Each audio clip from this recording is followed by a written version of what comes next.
Have you ever caught yourself thinking about something you once wanted, something that once lit you up inside, and almost laughing at the thought?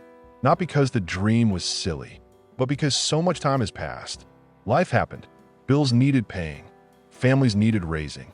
Health needed tending. And somewhere along the way, those bright, urgent dreams were packed away like keepsakes in a box, stored in the attic of your memory. Sometimes you still feel them stirring.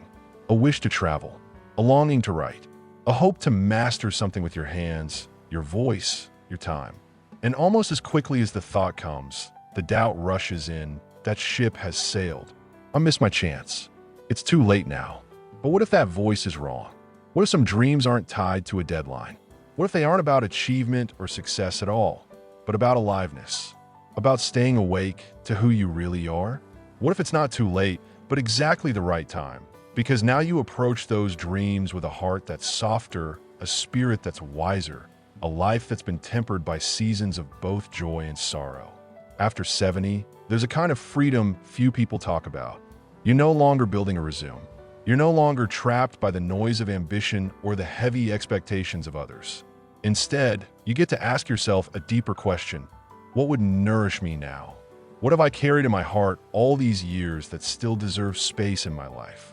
Today, we're going to walk through 5 ways to boldly revisit your unfulfilled wishes, not out of desperation, not out of regret, but out of quiet, courageous curiosity. We'll explore how to release the shame around dreams that didn't happen on schedule, how to redefine success in ways that honor who you are now, and how to reconnect with the parts of yourself you may have neglected for far too long. Because dreams don't expire, they evolve. They wait for you to be ready. And if you're still breathing, they're still possible. Maybe you once dreamed of opening a small shop. Maybe you longed to travel Route 66 in an old convertible.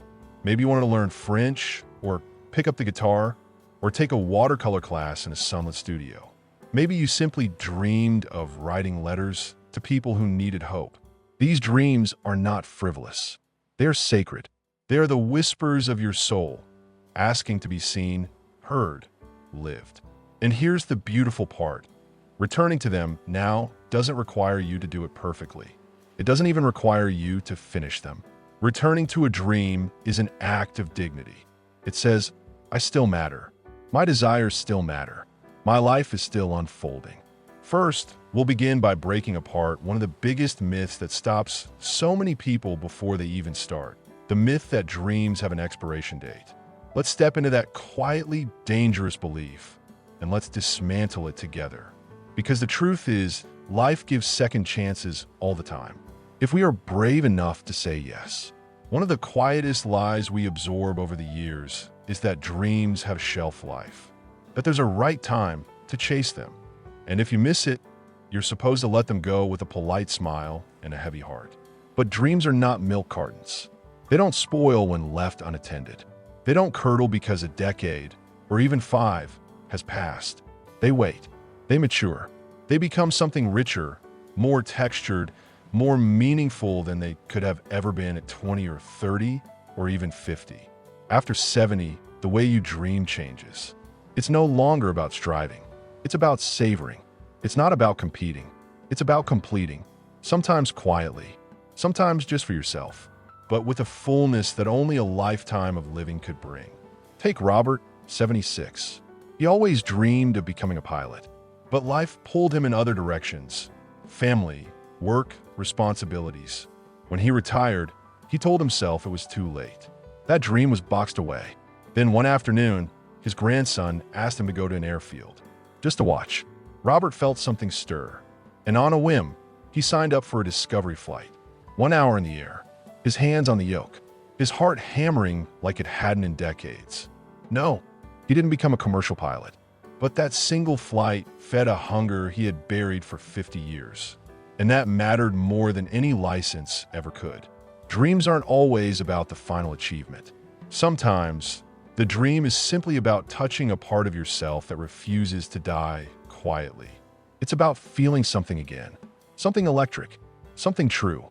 And the truth is, your dreams may look different now than they once did. Maybe you no longer want to travel the world, but a weekend trip to a nearby city feels thrilling.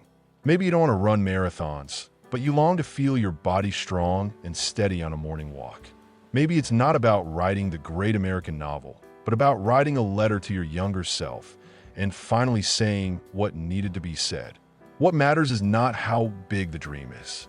What matters is that it's yours, that it wakes something up inside you, that it reminds you there's still firsts left, still wonders left, still doors you have every right to open. This week, I invite you to ask yourself, which dream have I quietly assumed was over? Which longing still taps at the edge of my heart, waiting for acknowledgement? You don't have to make a grand plan. Just notice. Just name it. Sometimes naming is the most radical thing we can do. If this resonates with you, if even a single dream just flashed across your mind, give this video a like. Help spread the message that dreaming after 70 isn't silly. It's necessary. It's powerful. Now that we've opened the door to the idea that your dreams are still very much alive, let's move into the second shift you'll need, redefining success in a way that fits the richness of who you are now, not who you were expected to be. Let's dive into that next. Somewhere along the way, many of us learned that success looks a certain way. A trophy, a title, a finished product with applause at the end. And if we couldn't achieve that big, public, sparkling version of success, then maybe it wasn't worth trying at all. But that definition doesn't fit the life you've built. It doesn't fit the dreams that still flicker inside you now. Success after 70 has a different face, a quieter one, a richer one. It's not about the final achievement. It's about the courage to begin again. It's about honoring the attempt.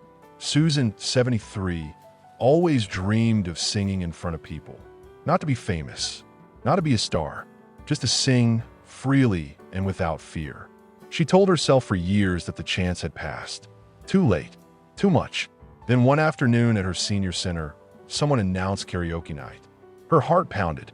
She thought of 1,000 reasons not to. But something stronger inside her said, what if not? That night, she sang.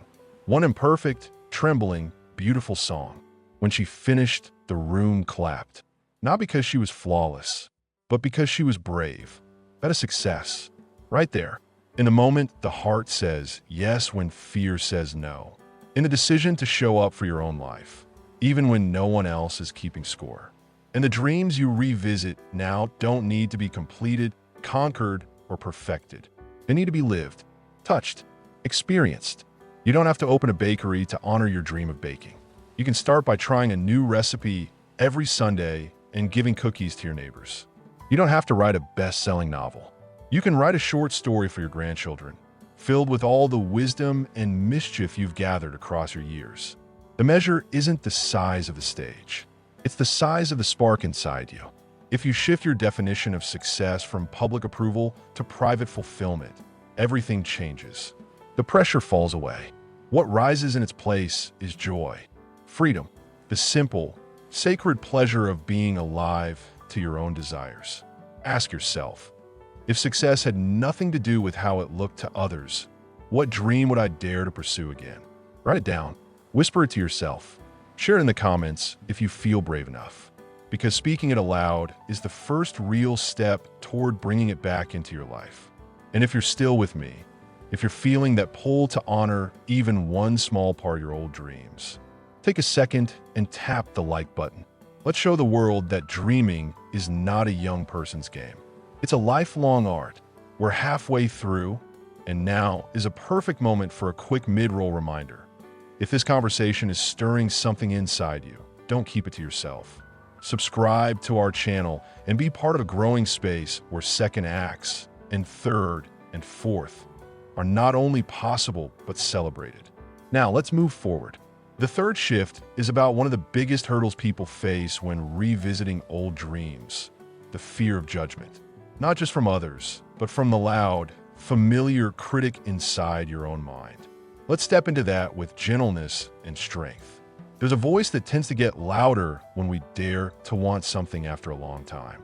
It's not the voice of friends or strangers. It's the voice inside, the one that says, "Who are you kidding? You're too old to start now. You'll look foolish. You should have done it years ago." That voice pretends to protect you. It says it's saving you from embarrassment, disappointment, even heartbreak. But really, it's doing something else. It's trying to keep you small, still, silent. And if you listen to it long enough, it can suffocate every flicker of desire before it ever gets a chance to breathe. Margaret, 77, always dreamed of learning to dance. Ballroom, specifically. As a young woman, she never found the time or the right partner. When she mentioned taking a beginner's class at her community center, that inner critic roared to life. You'll look ridiculous. You'll be the oldest one there. You'll be a joke. But something in her pushed back. Quietly, firmly. She signed up, showed up, shuffled awkwardly through the first lessons, laughed more than she had in years. And slowly, step by step, she felt a part of herself uncurl that had been tucked away for decades. Was she the best dancer? No. Did she win awards? No. But every Thursday evening, she spun and stumbled and smiled. And that was enough. More than enough. The truth is, beginning again always feels awkward, always feels exposed. Whether you're 18 or 81, awkwardness is not a sign you're too late. It's a sign you're alive. It's proof you're willing to be a beginner again. And beginners are the bravest people in any room. If you wait until you feel perfectly confident, perfectly prepared, perfectly assured, you'll wait forever. Dreams don't require you to be ready. They require you to be willing. Small beginnings matter. Taking one class, writing one paragraph, planting one flower, picking up one brush, allowing one new first into your week. These tiny openings are how dreams slip back into your life, almost without you noticing, until one day you look around and realize you're living inside something you once thought you lost. This week, notice when that critical voice pipes up. Notice the words it uses. Whose voice does it sound like? A parent? A teacher? An old boss? Chances are, it isn't really yours. And you don't have to keep carrying it. Try replacing those old thoughts with something simpler, gentler. It's okay to be new at this. I am allowed to be a beginner. Starting small is still starting. And if you've ever pushed through that internal resistance, if you've ever dared to begin again, even shakily, share your story in the comments.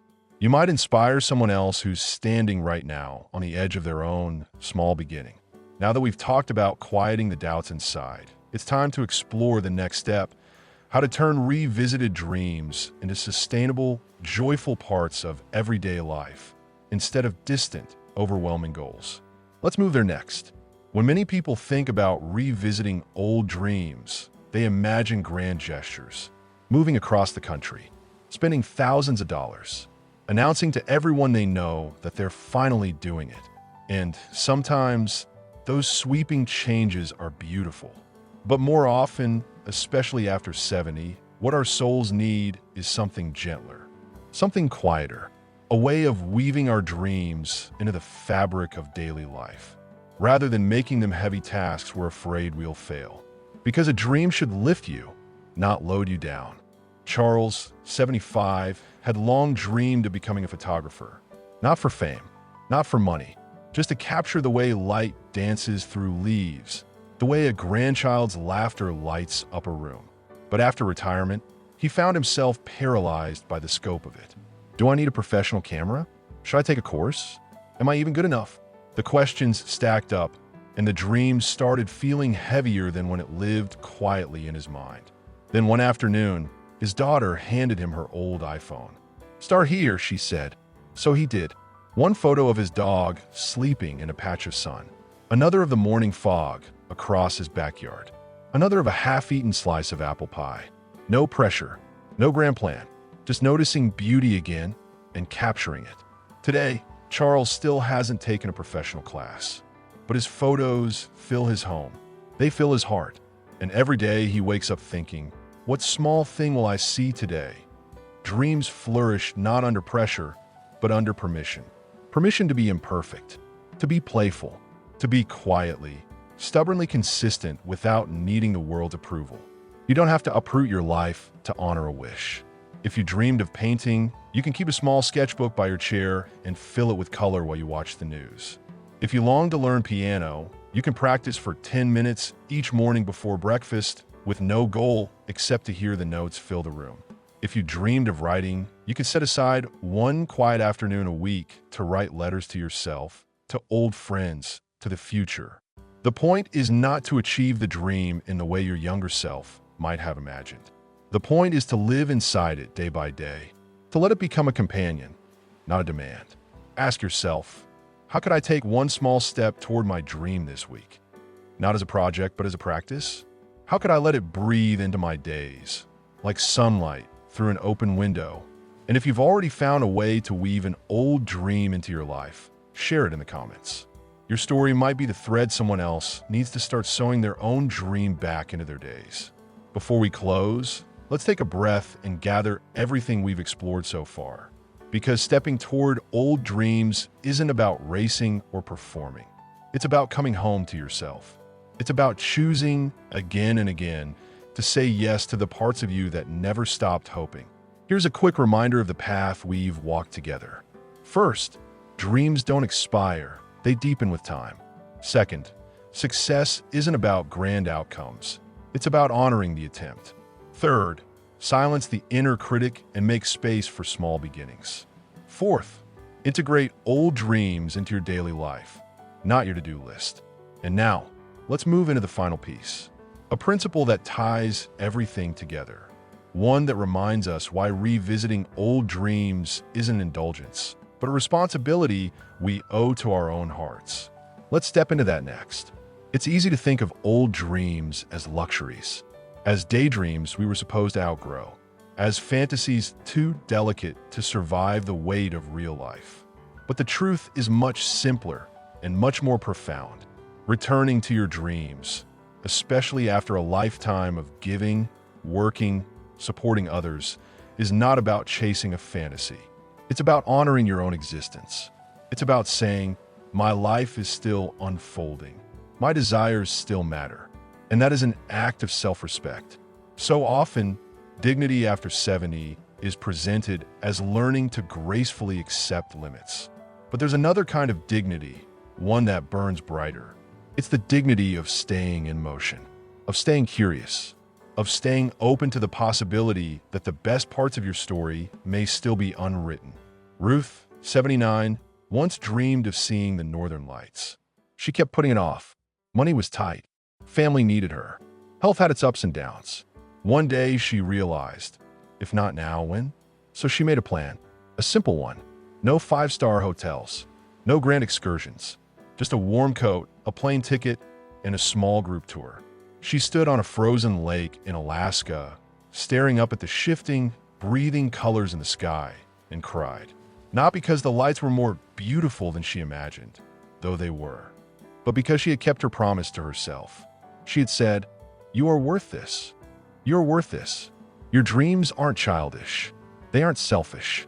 They are pieces of you that refuse to die when life demanded practicality. They are markers of your uniqueness, your hope, your stubborn, tender belief that there's more to experience, more to taste, more to give. Revisiting a dream is not about pretending you're 20 again. It's about standing exactly where you are with everything you know now and choosing to move toward wonder anyway. Even if it's slower, even if it's smaller, even if it's just in your backyard or your neighborhood library or your spare room turned art studio. This is not wishful thinking. It's powerful living. So today, ask yourself, what would it look like to reclaim one dream? Not for recognition, not for achievement, but simply as a gift to your own soul. What would it feel like to say yes to yourself, without apology, without explanation? Write it down. Speak it aloud. Share it in the comments. There's real strength in declaring, I'm not finished dreaming. Here's a quick summary of everything we explored today. First, dreams don't expire. They deepen with time. Second, success isn't about grand outcomes. It's about honoring the attempt. Third, silence the inner critic and make space for small beginnings. Fourth, integrate old dreams into your daily life, not your to-do list. Fifth, reclaim your dreams as an act of self-respect, not wishful thinking. Thank you for being with us. If this message touched something inside you, give it a like and share your story below. And don't forget to subscribe. We have many more beautiful conversations ahead for every soul who still believes that life can surprise us, even now. See you in the next video.